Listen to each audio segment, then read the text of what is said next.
స్వాదిష్టాన చక్రము. జలతత్వం జలతత్వం ఏదైతే ఉందో జలమే ఈ విశ్వంలో 72% ఉంది. మనలో కూడా 72% వాటర్ ఉంది. ఈ జలతత్వం అనే దాంట్లో 72% నీరున్నది కదా.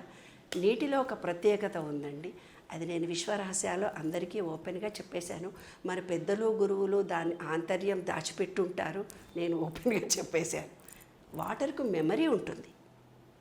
వాటర్కి మెమరీ ఉండడం మూలంగానే కాశీలో రోజు సాయంత్రానికి మలినపడ్డ నీళ్లను హారతిచ్చి పసుపు కుంకుమ వేసి మంత్రాలు చదివి ఎనర్జీ చేస్తారు. ఎనర్జీకి చేసి ఆ నీళ్లు ఆ ఎనర్జీ లెవెల్తో అలా ఉన్న తర్వాత తెల్లవారుదామన్న 4 గంటలకు పోయి ఆ నీళ్లను అభిషేకంగా దేవుడికి అభిషేకం చేసి తీర్థంగా మనకు పెట్టి మనకిస్తారు. ఎర్లీ మార్నింగ్ ఎవరైతే స్నానం చేస్తారో దాంట్లో మలినాలు ఉండవు. సాయంత్రం దాకా అందరూ దాంట్లో మునగ. అందుకనే 3% నీళ్లున్న చోటనే మనకు గుడులు ఉన్నాయి.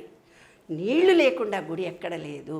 అంటే ఆ గుడిలో పవర్ లేదు, నీళ్లలో పవర్ ఉంది. నీళ్లకు ఎనర్జీ ఉంది. ఎలాగంటే ఎవరైనా మన వాళ్ళు తీర్థం ఇచ్చి ఒక్క చుక్క నీ చేతిలో పోసి అకాల మృత్యుహరణం సమస్త దుర్తం ఆ ఒక్క చుక్కకే నీకు పవర్ వచ్చిందా?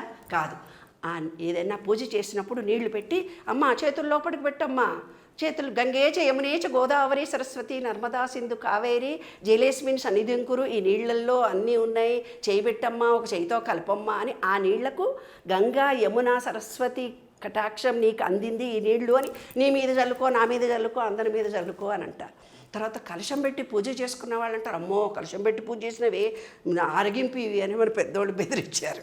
ఏం లేదు నాన్న, ఆ నీళ్ళు ఇల్లంతా మన కోరిక చెప్పుకున్నాం, మనం మంత్రాలను చదివాం. ఈ మంత్రాలు బీజాక్షరాలు అంటే ఏంటో చెప్పనా నాన్న?